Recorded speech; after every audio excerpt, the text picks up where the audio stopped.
Dal Vangelo secondo Giovanni. Il primo giorno della settimana, Maria di Magdala si recò al sepolcro del mattino, quando era ancora buio, e vide che la pietra era stata tolta dal sepolcro. Corse allora e andò da Simon Pietro e dall'altro discepolo, quello che Gesù amava, e disse loro: «Hanno portato via il Signore dal sepolcro e non sappiamo dove l'hanno posto». Pietro allora uscì insieme all'altro discepolo e si recarono al sepolcro. Correvano insieme tutti e due, ma l'altro discepolo corse più veloce di Pietro e giunse per primo al sepolcro. Si chinò, vide i teli posati là, ma non entrò. Giunse intanto anche Simon Pietro, che lo seguiva, ed entrò nel sepolcro e osservò i teli posati là e il sudario che era stato sul suo capo non posato là con i teli, ma avvolto in un luogo a parte. Allora entrò anche l'altro discepolo, che era giunto per primo al sepolcro, e vide e credette. Infatti non avevano ancora compreso la scrittura, che cioè egli doveva risorgere dai morti.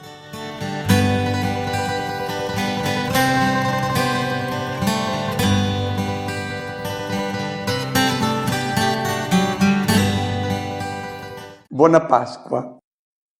L'Evangelista Giovanni ricorda al momento della sepoltura di Gesù, oltre a Giuseppe d'Arimatea che viene citato dai sinottici, un altro personaggio, Nicodemo, quello che era andato di notte da Gesù, che è venuto portando con sé degli aromi, mirra, aloe, che sono gli aromi con cui si profumava il talamo sponsale.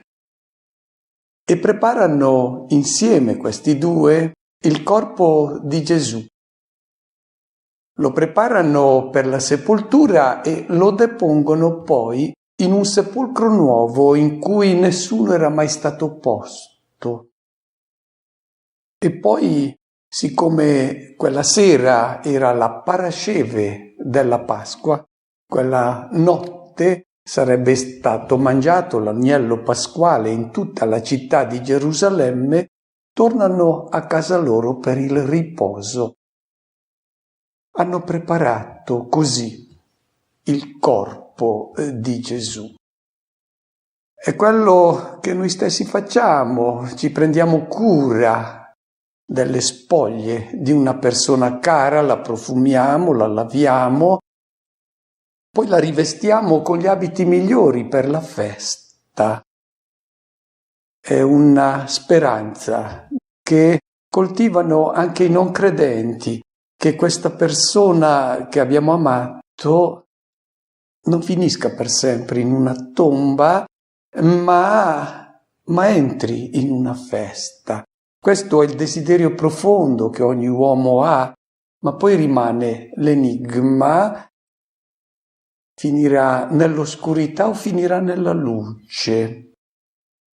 Noi in realtà nella tomba portiamo un altro abito, oltre a quello con cui rivestiamo la salma, la spoglia delle persone che abbiamo amato in questa vita. È un abito delle nostre opere, del bene che abbiamo fatto. Quello è l'abito con cui ci presentiamo davanti al Signore. Ma pensiamo così noi credenti. Che cosa è accaduto in quel sabato? Gli evangelisti tacciono, ma ci lasciano supporre che abbiano tutti osservato il giorno di riposo che era rispettato da ogni credente ebreo. E la sensazione che ci danno questi evangelisti è quello del silenzio, della tenebra, della notte del dolore, non si muove nulla, è tutto fermo e credo tutti coloro che hanno amato Gesù di Nazareth, questo giusto, durante questa pausa fra il venerdì e il primo giorno della settimana, è stato un ripetersi gli uni con gli altri o nel proprio intimo, nella propria riflessione. Non doveva finire così, non poteva finire così. Come mai Dio non è intervenuto per proteggere il giusto? Questo è l'enigma che certamente ha angosciato le menti e i cuori di coloro che hanno amato Gesù di Nazareth. Non doveva finire così, eppure è finita così. E tutto pare fermo in quella notte del sabato. Il brano evangelico di oggi comincia a presentarci adesso il nuovo giorno. Nel primo giorno della settimana, il giorno dopo il sabato, qualcosa comincia a muoversi. E il primo personaggio che viene messo in scena è Maria di Magdala, che viene all'alba mentre è ancora tenebra. Eccola, questa oscurità reale, perché Maria di Magdala si muove immediatamente, è proprio l'immagine della persona innamorata di Cristo che non si rassegna ma non ha speranza, va a visitare la tomba. Non ci dice l'Evangelista il motivo per cui si muove Maria di Magdala. Gli altri evangelisti, Marco e Luca, dicono che le donne andavano per ungere il corpo di Gesù, ma l'Evangelista Giovanni ci ha detto che è stato già preparato il corpo di Gesù per essere posto nel sepolcro. Matteo dice semplicemente che queste donne andavano a far visita come era normale fare, andavano sempre a visitare il sepolcro dopo la sepoltura. Non ci dice la ragione per cui Maria di Magdala si muove, sembra sola, in realtà adopera poi il verbo al plurale più avanti, quando parlerà con Pietro e con gli altri discepoli, quando dirà abbiamo visto il sepolcro vuoto, parla al plurale, non sappiamo dove l'hanno posto e quindi anche l'Evangelista Giovanni lascia intuire che non era sola Maria di Magdala. Noi prenderemo in considerazione questo personaggio perché coloro che vanno alla tomba rappresentano, nella prospettiva dell'Evangelista Giovanni, il modo con cui le persone entrano in considerazione di ciò che è accaduto con Gesù e cominciano a dare una risposta a questi interrogativi che sono quelli dell'uomo di ogni tempo di fronte a questo evento enigmatico che è la morte. L'uomo che aspira alla vita che non finisca e deve confrontarsi con questa realtà, la morte. Maria di Magdala si muove, è ancora tenebra, buio, e c'è un sepolcro. Viene citato ben 7 volte in questo brano il sepolcro, è proprio in primo piano nella scena. È il luogo dove tutti ci si ritrova. Lì gli uomini, tutti ugualmente, sono sconfitti da questo mostro che è la morte. Tutti un giorno o l'altro sono preda della morte. L'unica differenza è momentanea, chi c'è già e chi ancora non è entrato. Cosa fa Maria di Magdala quando arriva? Dice il brano, vede, osserva. E qui c'è un verbo significativo. Il verbo greco è bleppo. Guarda, vede ciò che tutti gli uomini possono verificare e constatare. Vede la pietra che è stata levata dal sepolcro.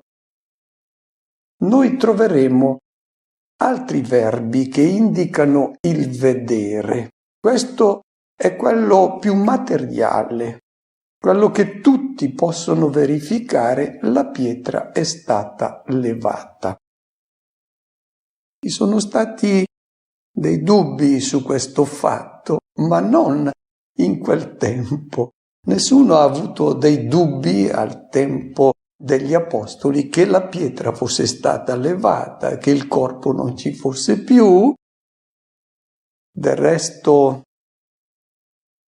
se volevano inventare un fatto della pietra rivoltata e del corpo scomparso, non avrebbero certo messo in scena delle donne. Lo sappiamo, c'è un detto rabbinico che dice che un fatto molto grave deve essere confermato da 10 uomini e non basterebbero 9 uomini e 100 donne, perché le donne non erano affidabili come testimoni. Bene, se gli apostoli, primi discepoli, avessero voluto inventare un fatto, non avrebbero certamente messo in scena come testimone una donna o un gruppo di donne.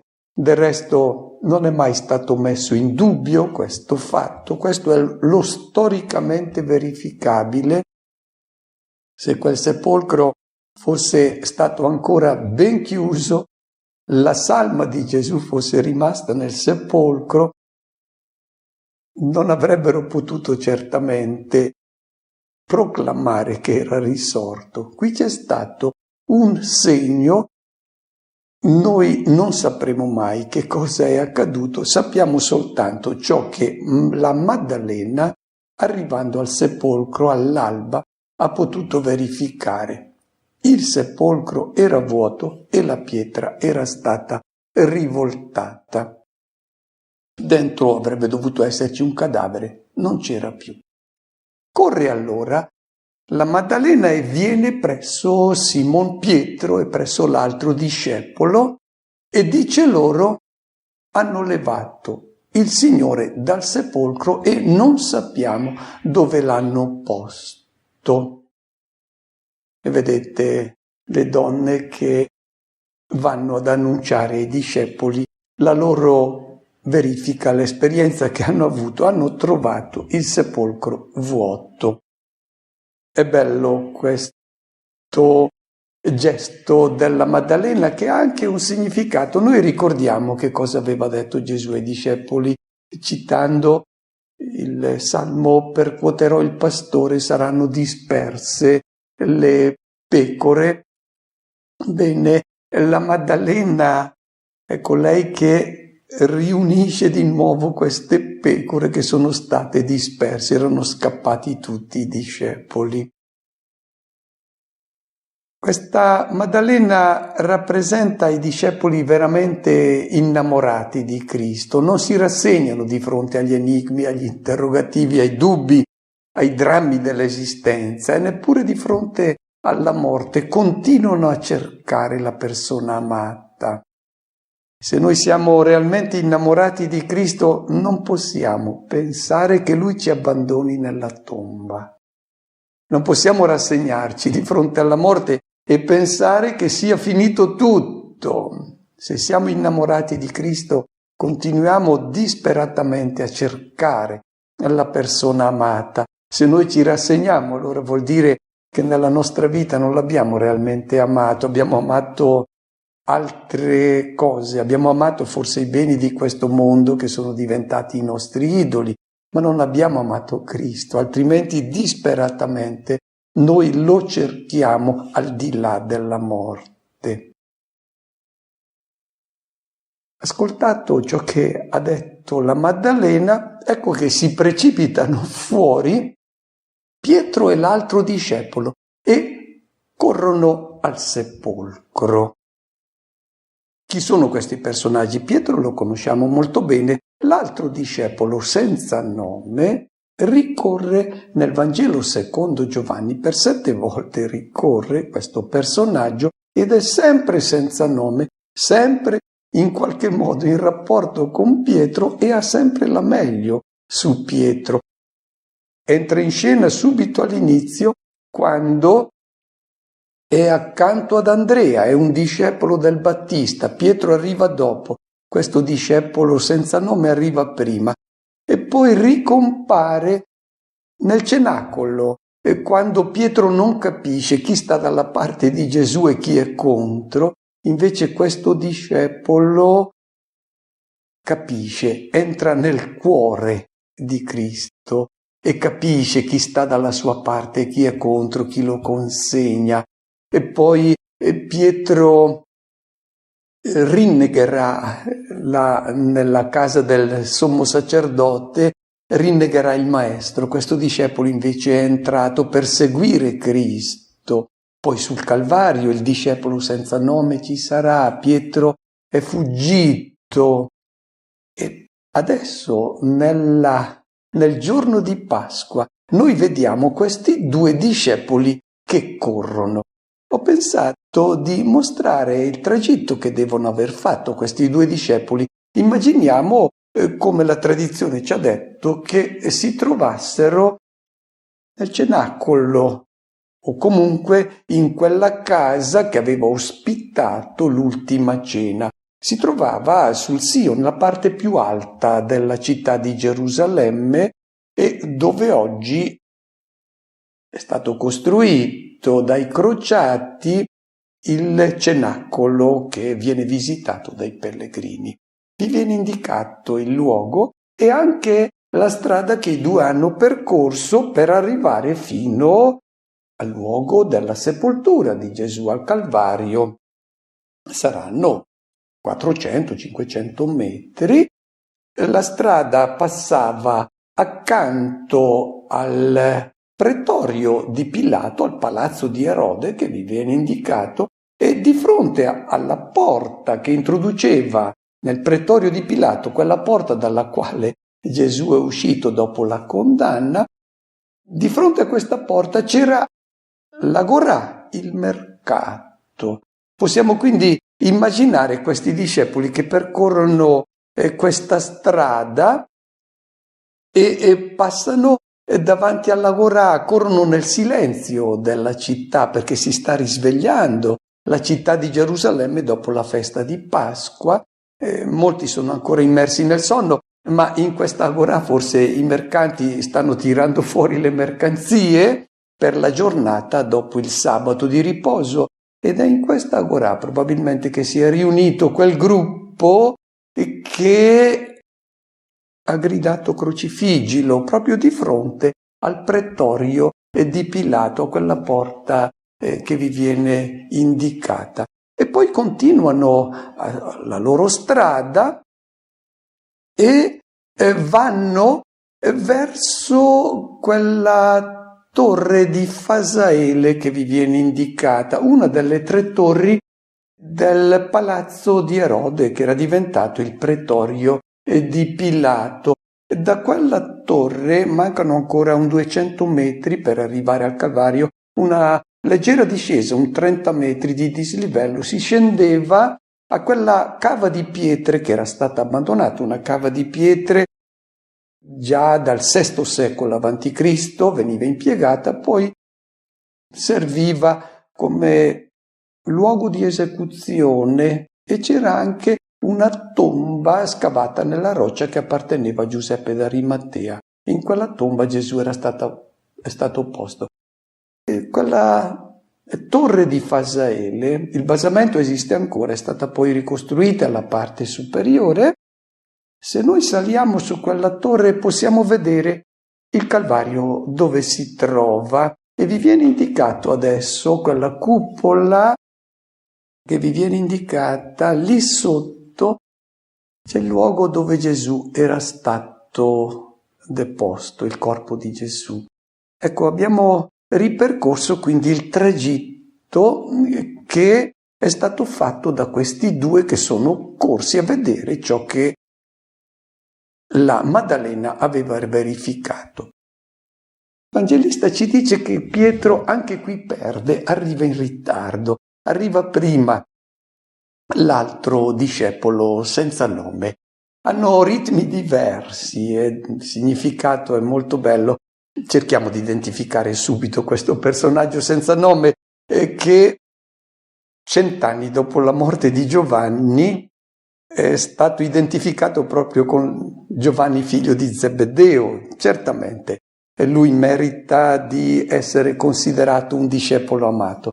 Ma nel Vangelo secondo Giovanni il discepolo senza nome è un personaggio nel quale ognuno di noi si deve riconoscere, deve fare proprio il percorso che ha fatto lui e stare accanto al maestro fino a quando questo maestro dona la vita e arrivare a vedere dove è andato il maestro, dove è finita la vita di colui che ha donato tutto se stesso per amore.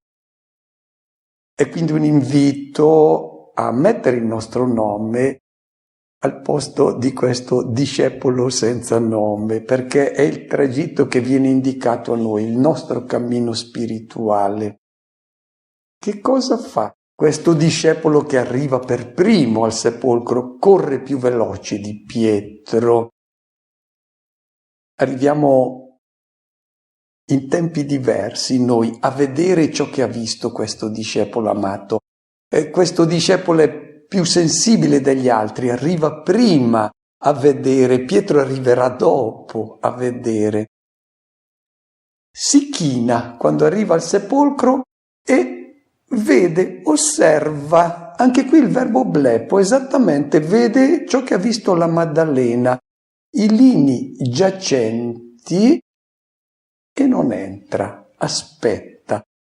È proprio l'immagine della comunità ecclesiale dove noi abbiamo dei ritmi diversi nella fede e sappiamo anche aspettarci con molta pazienza, perché qualcuno vede prima, qualcuno vede dopo, perché non è più una visione materiale, non è più il blepo, quello che osserva il tangibile, il verificabile. Qui ci vuole un altro sguardo che vada al di là di ciò che si vede, di ciò che appare. Vede i lini giacenti, vede ciò che ha visto anche la Maddalena. Si china perché è proprio così che bisognava fare per poter entrare nel sepolcro. Vede le bende. Possiamo dire come era preparata la salma per essere sepolta. Non erano bende come quelle che venivano impiegate per le mummie egiziane. C'era un lenzuolo che era lungo 4 metri e largo 1 metro, che veniva ripiegato sulla salma e poi veniva legato in 3 punti per farlo aderire al corpo. Veniva con 3 lacci al collo, ai fianchi e poi ai piedi, e poi sul capo veniva posto il sudario, che non era altro che un fazzoletto per tenere unita la testa, non lasciare aprire la bocca. Che cosa vede questo discepolo? Vede che questo lenzuolo si era come sgonfiato. Tutto era come prima, solo che mancava la salma dentro questo lenzuolo. E qui Giovanni Crisostomo ci dice l'intuizione che i 2 discepoli hanno cominciato probabilmente ad avere. Se i ladri, come ha pensato la Maddalena, avessero voluto rubare questo corpo, non lo avrebbero spogliato, l'avrebbero portato via così. E quindi questo è una provocazione per i 2 a riflettere su quello che può essere accaduto. Questo è il verificabile, ciò che tutti avrebbero potuto verificare, e del resto nemmeno i nemici di Gesù l'hanno mai negato. Questo hanno dato altre interpretazioni, hanno detto che i discepoli lo hanno rubato. Ma il verificabile, lo storicamente verificabile finisce qui, nel visibile, nel bleppo. Da qui in avanti deve entrare un altro sguardo. C'è un fatto che provoca una riflessione, provoca un pensare a ciò che può essere accaduto a questo giusto. È stato abbandonato da Dio nella morte. Questo è l'interrogativo che il discepolo senza nome si pone per primo e arriverà prima di Pietro a vedere ciò che è accaduto con questo giusto. Non è stato abbandonato da Dio. Giunge anche Pietro, che seguendo questo discepolo era arrivato dopo al sepolcro. E che cosa fa Pietro? Anche lui contempla. C'è un altro verbo qui che non è già più il blepo, ma è theoreo. Theoreo vuol dire vede e comincia a riflettere, a pensare su ciò che può essere accaduto. Quindi va al di là dei segni verificabili, che sono tutti segni di morte, ma c'è una sfumatura in questo vedere. È un vedere di colui che pensa, che riflette, che si lascia interrogare da ciò che sta vedendo. Vede le bende, il sudario che era stato posto sulla testa, che non giaceva, che non era sgonfio come i lini, ma era avvolto. Qui c'è un verbo greco entulisso che può significare che il sudario aveva come conservato la forma del capo di Gesù, forse perché era più rigido, ma ciò che hanno verificato è che mancava la salma. Allora entra anche l'altro discepolo che era arrivato primo al sepolcro, vide e cominciò a credere. E qui c'è un altro verbo, il verbo orao. Questo verbo, quando ricorre nei momenti della Pasqua, indica una visione che non è più quella del verificabile, è quella di chi vede con gli occhi che non sono quelli materiali, è lo sguardo della fede. E per primo arriva questo discepolo senza nome, non Pietro. Questo discepolo senza nome vede ciò che vede Pietro, ma ha un altro sguardo. Vede e comincia a capire, comincia a credere che il giusto non è stato abbandonato nella tomba, è entrato nella tomba, non è tornato indietro in questa vita che noi conosciamo molto bene, ma è andato al di là, è stato introdotto nella vita che è quella di Dio, nella vita dell'Eterno, e è passato dal sepolcro, è entrato nel sepolcro come tutti noi entreremo, e altri ci hanno preceduto. E che cosa ha fatto quando è entrato nel sepolcro? Non solo non è tornato di qui, è entrato nel sepolcro, è andato oltre e ha svuotato quel sepolcro, introducendo tutti nel mondo di Dio, nel mondo della luce. Ciò che è accaduto non lo si vede più con gli occhi materiali. Ciò che è accaduto lo si vede con uno sguardo che è quello del credente, ed è uno sguardo che non tutti hanno. È interessante il fatto che il Vangelo non ci dice che questo discepolo ha cominciato a cercare di convincere Pietro dicendogli guarda che è risorto. No, lui ha avuto uno sguardo, e è uno sguardo con una dimensione così personale che è difficile convincere qualcuno di ciò che uno ha visto, che il Signore è risorto. Si vedono solo le bende per terra, il sudario è piegato, ma le bende e il sudario non sono una prova della risurrezione. Vede il credente, è lo sguardo di fede, quello che ha il discepolo amato. E dobbiamo stare attenti a capire che questo sguardo non può essere imposto a nessuno. non è tanto ciò che si vede, ma da chi vede.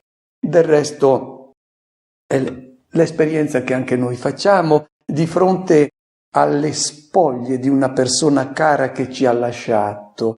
Nella Chiesa, nel saluto che noi diamo, sono presenti credenti e non credenti. Tutti vedono il verbo bleppo, una salma. Il non credente vede solo quello. Il credente vede dove è andato a finire e lo sguardo è quello della persona che ama, dell'innamorato, ed è uno sguardo che non può essere dimostrato. È lo sguardo del credente e Gesù dice: beati gli occhi che vedono. C'è una beatitudine riservata all'occhio del credente. È uno sguardo che va al di là del verificabile. Il credente non è uno che non vede, vede ciò che vedono tutti gli altri, ha uno sguardo in più.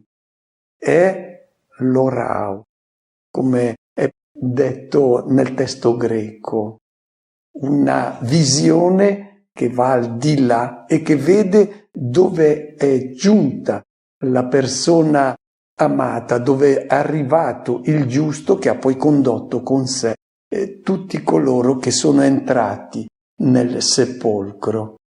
Conclude il brano dicendo: non avevano ancora capito la scrittura che doveva risorgere dai morti. Nel giorno di Pasqua noi siamo chiamati a ravvivare il nostro sguardo di fede. Dio ci ha dato questa capacità di accogliere questa nuova luce. È una luce che non può essere imposta, ma bisogna avere uno sguardo, un cuore e una mente sensibili per accogliere questa luce. Se noi ci ripieghiamo sulle realtà materiali e pensiamo di assolutizzarle, ripieghiamo il nostro sguardo, i nostri interessi su questo mondo, noi non siamo preparati per accogliere questa luce. Il giorno di Pasqua ci invita a riflettere sul senso della nostra vita, perché presto o tardi questo interrogativo tutti noi ce lo dobbiamo porre, e se non ci viene data una risposta, tutte le altre cose non ci interessano più, perché tutto finisce e tutto poi non avrebbe senso. Soltanto la luce della Pasqua dà il senso a tutta la nostra vita, alle gioie, ai dolori, alle ansie, alle speranze, all'amicizia, all'amore. Tutto ha un senso soltanto se c'è questa luce della Pasqua. Auguro a tutti una buona festa e una buona Pasqua.